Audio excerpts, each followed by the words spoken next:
બોલ શ્રી હર હર હર મહાદેવ હર.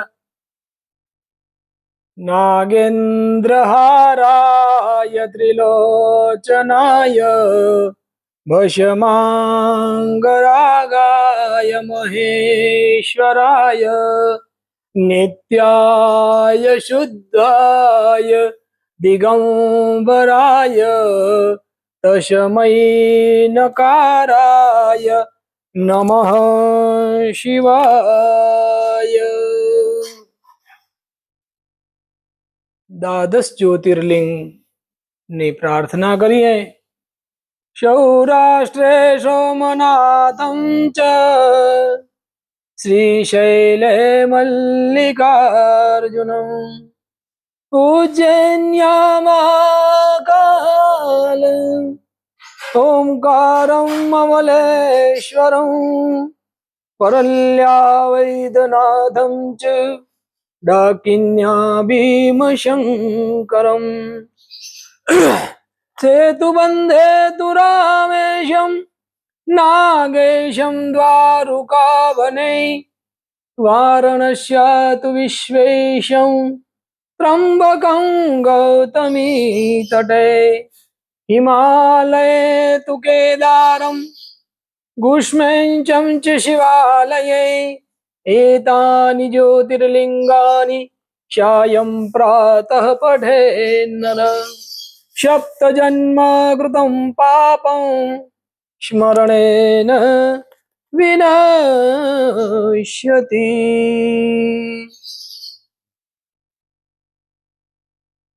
વાલા શ્રોતાજનો, શિવ મહાપુરાણની કથા ના 12મા ભાગમાં આપનું હાર્દિક સ્વાગત છે. આજે આપણે એવી દિવ્ય કથા સાંભળવાના છીએ જ્યાં એક તરફ છે ભગવાન શિવનું વૈરાગ્ય અને બીજી તરફ છે માતા પાર્વતીની અડગ ભક્તિ અને ત્રીજી તરફ છે સમગ્ર સૃષ્ટિની આતુરતા. કારણ કે આજે થવાનો છે દેવોના દેવ મહાદેવ અને માં જગદંબા પાર્વતીનો દિવ્ય વિવાહ. પણ ભક્તો, વિવાહ એટલો સરળ નહોતો. આ વિવાહ પહેલા પાર્વતીજીએ કઠોર તપ કર્યું. દેવતાઓએ પ્રયત્ન કર્યા. કામદેવ મહાદેવનું ધ્યાન ભંગ કરવા ગયા અને મહાદેવના ત્રીજા નેત્રમાંથી નીકળેલી અગ્નિથી કામદેવ ભસ્મ થયા. પરંતુ આજે આ સમગ્ર કથાનો અંત નહીં, પરંતુ એક નવા દિવ્ય અધ્યાયની શરૂઆત થવાની છે. આપણે પ્રેમથી બોલીએ, નમઃ પાર્વતી પતે હર હર મહાદેવ હર. વાલા શ્રોતાજનો, જ્યારે ભગવાન શિવના ત્રીજા નેત્રમાંથી અગ્નિ પ્રગટ થઈ અને કામદેવ ભસ્મ થઈ ગયા, ત્યારે સમગ્ર દેવલોકમાં એક ક્ષણ માટે શાંતિ છવાઈ ગઈ. દેવતાઓ વિચારવા લાગ્યા, હવે શું થશે?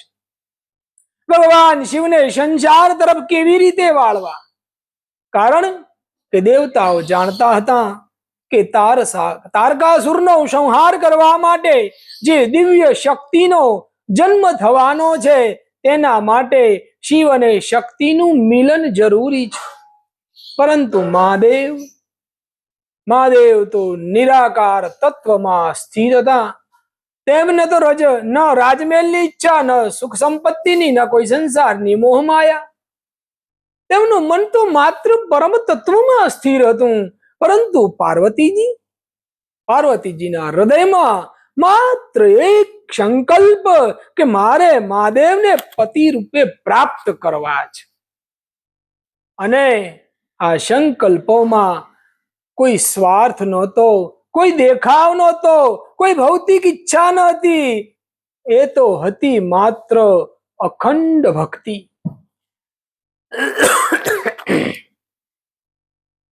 માતા પાર્વતીની તપસ્યા જોઈને ભગવાન શિવનું હૃદય પ્રસન્ન થયું.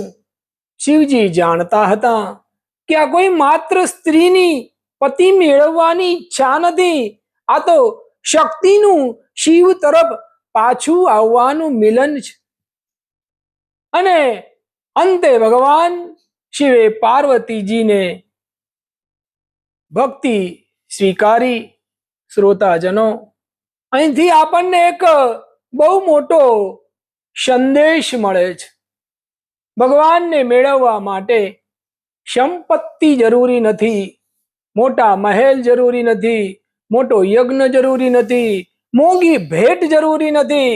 ભગવાનને જોઈએ છે તો સાચું હૃદય, અડગ શ્રદ્ધા. પાર્વતીજીએ પોતાના તપથી સાબિત કર્યું કે જ્યાં ભક્તિ સાચી હોય ત્યાં મહાદેવને પણ ભક્તના દ્વારે આવવું પડે છે. જ્યારે ભગવાન શિવે પાર્વતીજીને સ્વીકાર્યા ત્યારે હિમાલયના મહેલમાં આનંદની લહેર દોડી ગઈ છે. હિમવાન જાણે છે કે હવે તેમની પુત્રીનું જીવન ધન્ય થવાનું છે. માતા મેના પણ અત્યંત પ્રસન્ન થયા. પરંતુ એક તરફ માતા મેનાના મનમાં આનંદ હતો, બીજી તરફ થોડું આશ્ચર્ય હતું. કારણ કે તેઓ મહાદેવ વિશે ઘણું સાંભળ્યું હતું.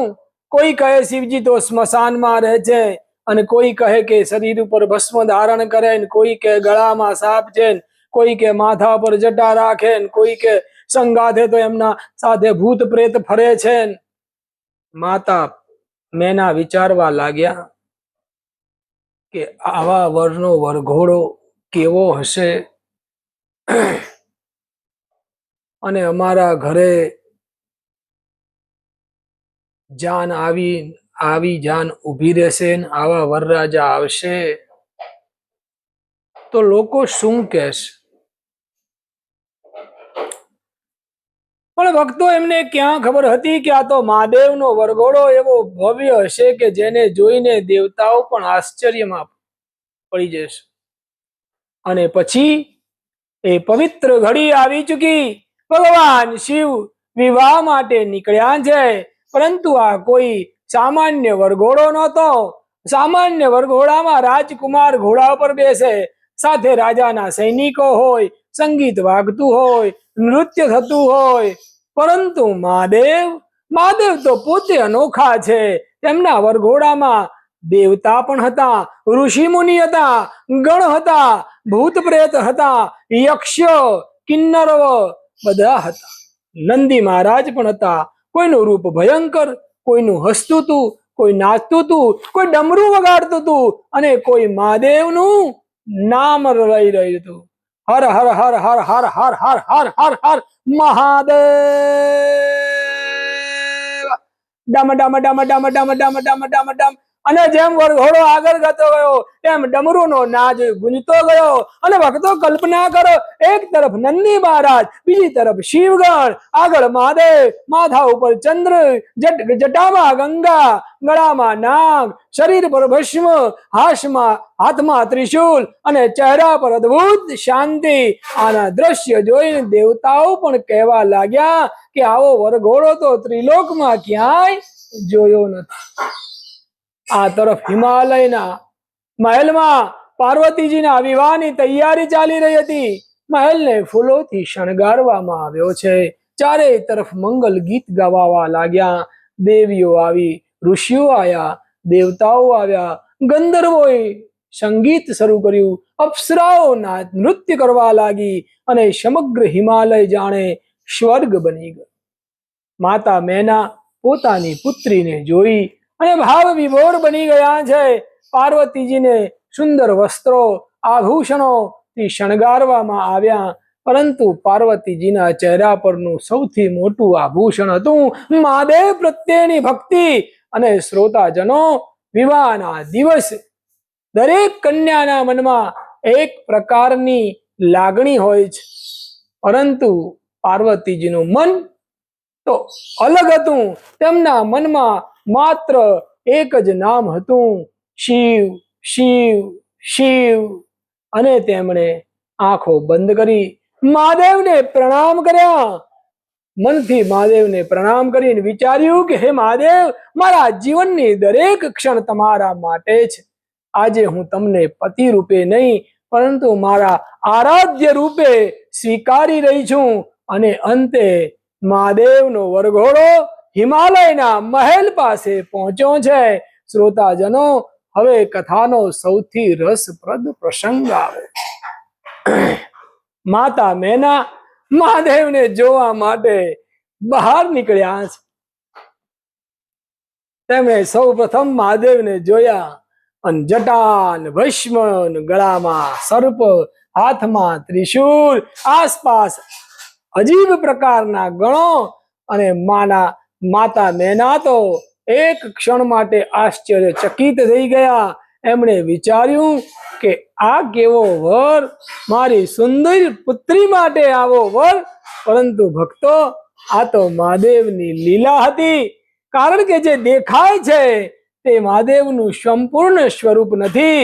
મહાદેવ તો બહારથી ભસ્મધારી છે, પણ અંદરથી સમગ્ર બ્રહ્માંડના સ્વામી છે. માતા મેના અને પરિવારને મહાદેવના સ્વરૂપને સમજાવવામાં આવ્યું. ત્યારે દેવતાઓએ મહાદેવનો મહિમા સમજાવ્યો.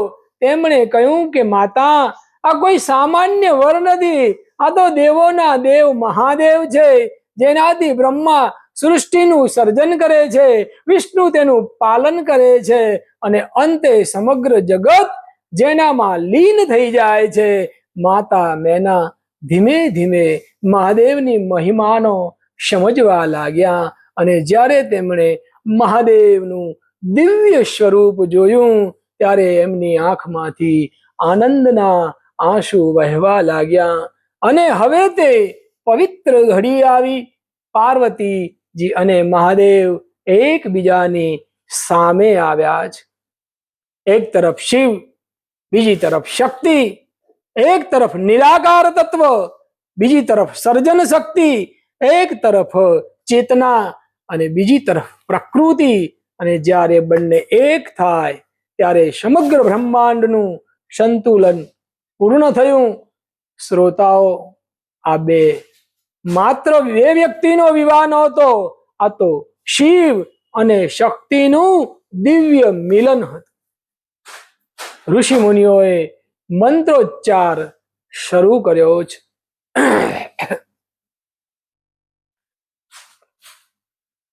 અગ્નિ પ્રગટાવવામાં આવ્યો છે અને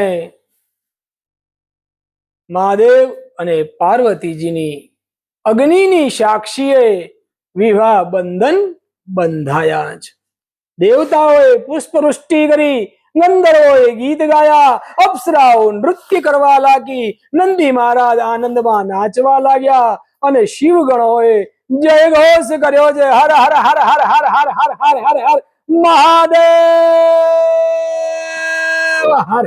અને ચારેય દિશામાં એક અવાજ ગુંજવા લાગ્યો, શંકર પાર્વતી માતની જય. શિવ શંકર પાર્વતી માતની જય. દેવતાઓ માટે આ માત્ર લગ્ન નહોતા, તેમના માટે તો આ રાહતની ઘડી હતી. કારણ કે હવે શિવ અને શક્તિનું મિલન થયું હતું.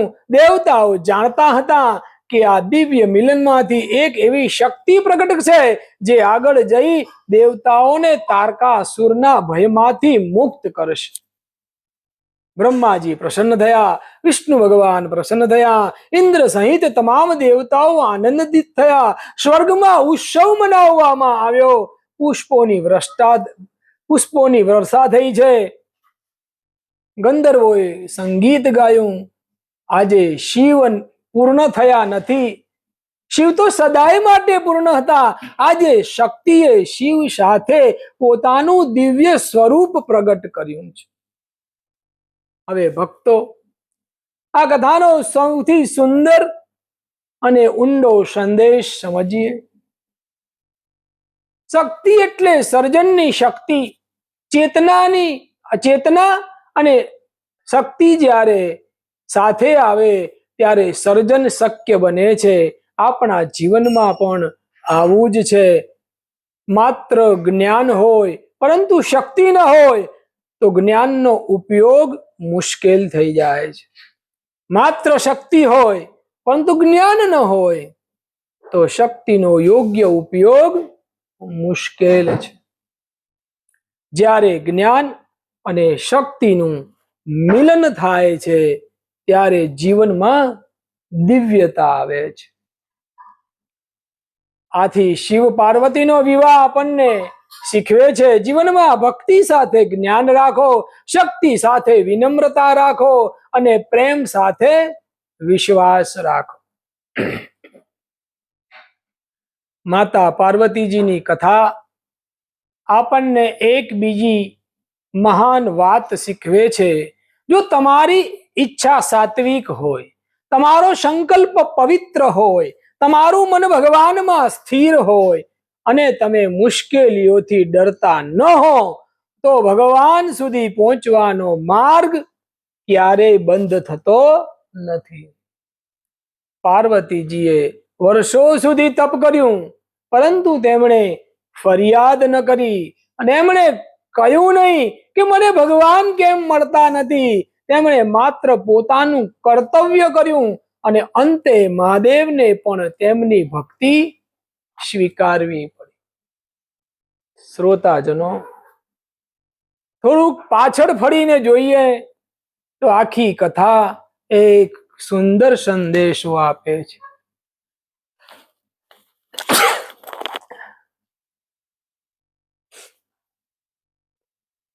કામદેવ આવ્યા, મહાદેવનું ધ્યાન ભંગ કરવાનો પ્રયત્ન કર્યો. મહાદેવના ત્રીજા નેત્રમાંથી અગ્નિ પ્રગટ થઈ. કામદેવ દહન પામ્યા પણ પ્રેમનો અંત આવ્યો નહીં. કારણ કે વાસનાનો અંત થઈ શકે પરંતુ શુદ્ધ પ્રેમનો અંત ક્યારેય થતો નથી અને એ જ શુદ્ધ પ્રેમનું દિવ્ય સ્વરૂપ છે શિવ અને પાર્વતી. આથી શિવ પાર્વતીનો પ્રેમ સામાન્ય સાંસારિક પ્રેમ નથી. એ છે આત્મા અને પરમાત્માની એકતા. આજે જો કોઈ ભક્ત પોતાના જીવનમાં મુશ્કેલી આવે, કોઈની ઈચ્છા અધૂરી છે, કોઈના ઘરમાં અશાંતિ છે, કોઈના મનમાં ચિંતા છે, તો એક વાત યાદ રાખજો, મારા મહાદેવને સાચા હૃદયથી યાદ કરજો. દરરોજ થોડો સમય કાઢી શાંતિથી બેસજો અને પ્રેમથી બોલજો, ઓમ નમઃ શિવાય, ઓમ નમઃ શિવાય, ઓમ નમઃ શિવાય. એક વખત નહીં, 10 વખત નહીં, જેટલું મન થાય તેટલું. કારણ કે મંત્રના શબ્દથી પણ વધારે મૂલ્ય છે મંત્રની પાછળ રહેલા ભાવનું. કલ્પના કરો ભક્તો, હિમાલયનો પર્વત, ચારે તરફ ફૂલની સજાવટ, આકાશમાંથી પુષ્પની વૃષ્ટિ, દેવતાઓના ચહેરાનો આનંદ, ગંધર્વોનું સંગીત, શિવગણોનો જયઘોષ અને વચ્ચે ભગવાન મહાદેવ અને પાર્વતી. ભગવાન મહાદેવના મસ્તક પર ચંદ્ર શોભે છે, જટામાં ગંગા વહે છે, ગળામાં નાગ છે, હાથમાં ત્રિશૂળ છે અને બાજુમાં છે જગદંબા પાર્વતી. અને આ દ્રશ્ય જોઈને બ્રહ્મા કહે છે આજે સૃષ્ટિનું કલ્યાણ નિશ્ચિત છે. વિષ્ણુ ભગવાન સ્મિત કરે છે, દેવતાઓ પુષ્પ વર્ષા કરે છે અને આખું બ્રહ્માંડ એક સ્વરમાં ગુંજે છે. હર હર હર હર હર હર હર હર મહાદેવ. જય માં પાર્વતી.